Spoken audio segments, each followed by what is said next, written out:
جی السلام علیکم. ہمارا آج کا جو ٹاپک ہے وہ ہے 8 امینڈمنٹ. 8 امینڈمنٹ جو تھی وہ ریکگنائز بائی جنرل ضیاء الحق 1985. اچھا 8 امینڈمنٹ جو ہے وہ ہمارا جو کانسٹیٹیوشن ہے وہ 1973 کے بعد جو ہو رہی تھی.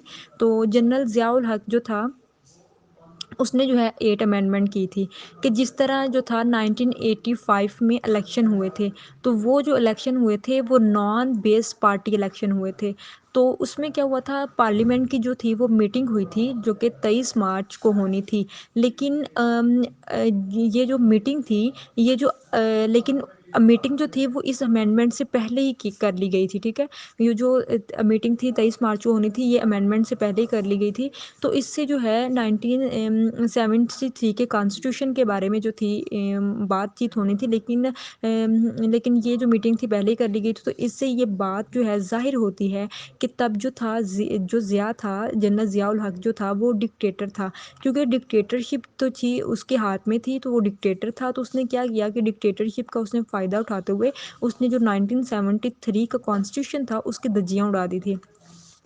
اس طرح یہ جو ہے یہ جو اس میں جو آرٹیکل تھا وہ 65 جو آرٹیکل تھا اس میں جو تھا چینجز کیے گئے تھے. جو 65 آرٹیکل تھا اس میں چینجز کیے گئے تھے. اس میں کچھ نئے آرٹیکلز ایڈ کر دیے گئے تھے, اس کو ہم اومیشن کہتے ہیں. ٹھیک ہے, اس میں مطلب کہ جو آرٹیکلس جو اس میں نئے آرٹیکل ایڈ کیے گئے اسے ہم بولتے ہیں کہ اومیشن کی گئی تھی امینڈمنٹ میں. یا جو تھا جو اس نے جو اس کے جو کچھ آرٹیکلس تھے جو اس نے مکمل طور پر اس میں سے جو تھے ڈیلیٹ کر دیے تھے. اچھا 8 امینڈمنٹ جو ہے وہ بیسیکلی جو ہے نا وہ سب سے بڑا چینج ہے 1973 کے کانسٹیٹیوشن میں. 8 امینڈمنٹ جو تھا وہ چینج تھا ایک 93 کے کانسٹیٹیوشن میں. اچھا وہ چینج کیا تھا کہ 1973 میں جو تھی پارلیمنٹری فارم آف گورنمنٹ تھی.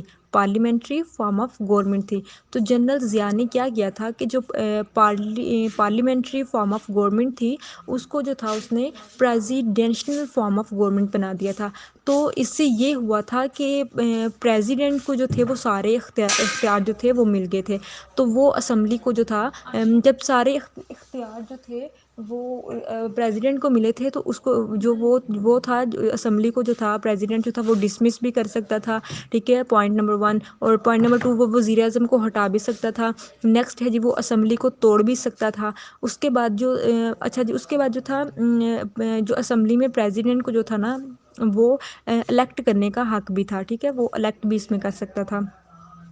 تو اس میں اس امینڈمنٹ میں جو تھی نیشنل اسمبلی تھی. ٹھیک ہے, اس میں نیشنل اسمبلی اچھا اس امینڈمنٹ میں ہوا یہ تھا کہ نیشنل اسمبلی 4 صوبوں اور پریزیڈنٹ کابینہ اور جو پرائم منسٹر کے درمیان جو بھی کام ہوتے تھے نا وہ اس جو تھے پریزیڈنٹ کے انڈر ہوا کرتے تھے وہ کام. ٹھیک ہے, وہ پریزیڈنٹ کو سارے کام پتہ ہوتے تھے کہ جو بھی یہ کام پرائم منسٹر کر رہا تھا یہ 4 صوبے کر رہے تھے, یہ سارا کچھ اس کو پتہ ہوتا تھا.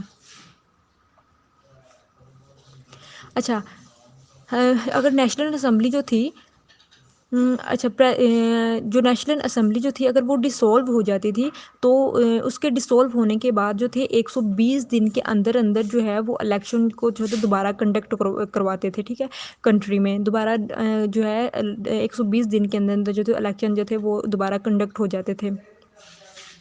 اچھا پریزیڈنٹ جو تھا وہ وزیر اعظم سے جو تھا وہ درخواست کرتا تھا یا جو پھر جو اسمبلی کو مطلب کہ اسمبلی کے بارے میں یہ فیصلہ کرتا تھا یا پھر وہ جو ہے وزیر اعظم سے یہ درخواست کرتا تھا کہ ابھی جو ہے آپ جو ہے اپنی سیٹ سے اب آپ اپنی سیٹ نہیں چھوڑیں کیونکہ جب تک کوئی دوسرا پرائم منسٹر نہیں آ جاتا تب تک جو ہے آپ اپنی سیٹ پہ بیٹھے رہیں. مطلب یہ جو تھا پریزیڈنٹ کا کام ہوتا تھا اس کو وزیر اعظم کو جو ہے اگر وہ اس کو برخاست کیا جا رہا ہے یا اس کی اقتدار سے ہٹایا جا رہا ہے یا سیٹ سے ہٹایا جا رہا ہے تو پریزیڈنٹ کا کام ہوتا تھا اس کو جو ہے ایگری کر کے رکھنا جب تک دوسرا جو ہے پرائم منسٹر نہیں آ جاتا.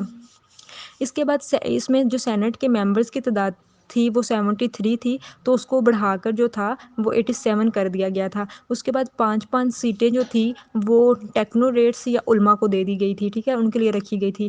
اچھا فاٹا کی جو سینٹ تھی اس میں فاٹا کی جو سیٹ تھی اس کو جو تھا 5 سے جو تھا 8 اس کی کر دی گئی تھی. فاٹا کو جو سیٹیں تھیں اس کو بڑھا کر 5 سے جو تھا وہ 8 اس کی سیٹیں جو کر دی گئی تھی. اس کے بعد کوئی بھی جو بل تھا وہ نیشنل اسمبلی سے پاس ہوتا تھا. نیشنل اسمبلی سے تو پاس ہوتا تھا، لیکن اس سے پہلے جو تھا وہ پریزیڈنٹ کے پاس آتا تھا، ٹھیک ہے، پریزیڈنٹ سے پاس ہوتا تھا، تو اس کے بعد جو ہے وہ نیشنل اسمبلی سے پاس ہوتا تھا، پھر جو ہے وہ بل جو ہے اس کو پاس کیا جاتا تھا۔ اور اس کے بعد جو یہ بل پاس ہونے کا جو دورانیہ تھا وہ اس طرح کیا گیا تھا کہ اس 8 امینڈمنٹ میں جو تھا اس کا ٹائم پیریڈ جو تھا وہ بڑھا دیا گیا تھا۔ کیا کر دیا گیا تھا کہ 7 ڈیز سے 45 ڈیز تک کر دیا گیا تھا۔ اچھا پریزیڈنٹ جو تھا نا، اس میں پریزیڈنٹ نے نا یہ اختیار بھی جو تھا نا اپنے پاس رکھا تھا۔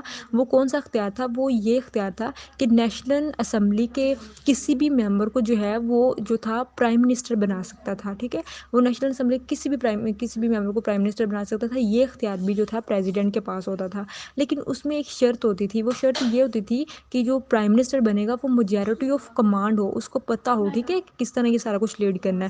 اچھا اس کے بعد جو تھا فیڈرل منسٹر اور اگر اسٹیٹ منسٹر کو اگر اپوائنٹ کرنا ہوتا تھا تو وہ بھی جو تھا پریزیڈنٹ کرتا تھا پرائم منسٹر کے ایڈوائس پر۔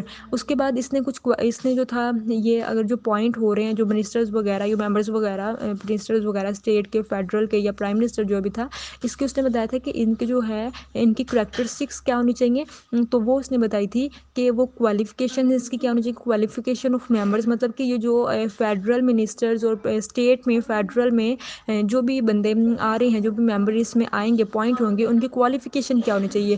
تو اس نے بولا کہ وہ گڈ کریکٹر ہونا چاہیے، ٹھیک ہے، نالج آف اسلام ہونا چاہیے، اس کے بعد ہونیسٹ ہونا چاہیے، ود آؤٹ کرمنل ہونا چاہیے، مطلب کوئی بھی بغیر جو ہے کسی جرم کے ہونا چاہیے۔ یہ تھی اس کی کچھ کوالٹیز۔ اچھا یہ تھا ہمارا ایک شارٹ سا ٹاپک 8 امینڈمنٹ۔